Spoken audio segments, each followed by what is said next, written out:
తెలంగాణ శాసన మండలిలో deputy CM Bhatti Vikramarka మాట్లాడుతున్నారు. లైవ్ లో చూద్దాం.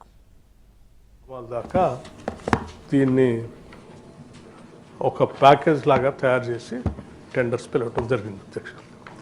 దీంట్లో ఏంటంటే దీని మొత్తం కాస్ట్ వచ్చేసి కొంత గవర్నమెంట్ ఆఫ్ ఇండియా నుంచి సబ్సిడీ ఇస్తూ ఉన్నారు అధ్యక్ష. ఆ సబ్సిడీ మిగతా అమౌంట్ రాష్ట్ర ప్రభుత్వం భరిస్తూ ఈ కార్యక్రమాన్ని తీసుకుంటున్నాం. సో ఈ టోటల్ కాస్ట్ వచ్చేసి 519 కోట్లుగా వచ్చింది.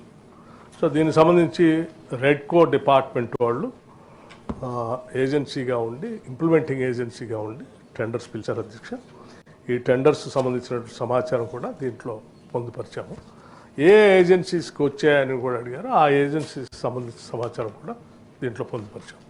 సో సాధ్యమైనంత వరకు ఇది విజయవంతం కావాలని కోరుకుంటున్నాం అధ్యక్ష. ఇది విజయవంతం అయితే తొందరలో పెద్ద ఎత్తున రాష్ట్ర వ్యాప్తంగా కూడా అమలు చేయడానికి అవకాశం ఉంటుంది. ఈ రాష్ట్రం నుంచి మేము 52 లక్షల కుటుంబాలకి ఇవాళ 200 యూనిట్లు ఫ్రీ పవర్ ఇస్తూ ఉన్నాం, 52 లక్షల దాకా. సో ఈ 52 లక్షల దాకా ఫ్రీ పవర్ ఇస్తున్నటువంటి కుటుంబాలందరికీ సాధ్యమైనంత వరకు పిఎం సూర్య గారి పథకాన్ని తీసుకొని వచ్చి దీన్ని అమలు చేద్దాం అనేటువంటి ఆలోచనలో ఉన్నాం.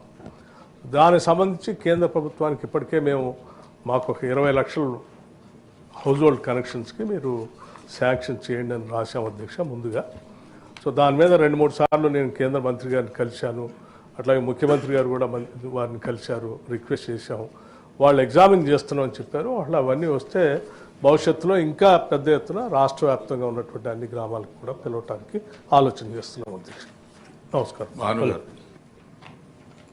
అధ్యక్ష, కేంద్ర ప్రభుత్వం ఒకవైపు ఈ రెండు సోలార్కి సంబంధించినటువంటి 2 ప్రముఖ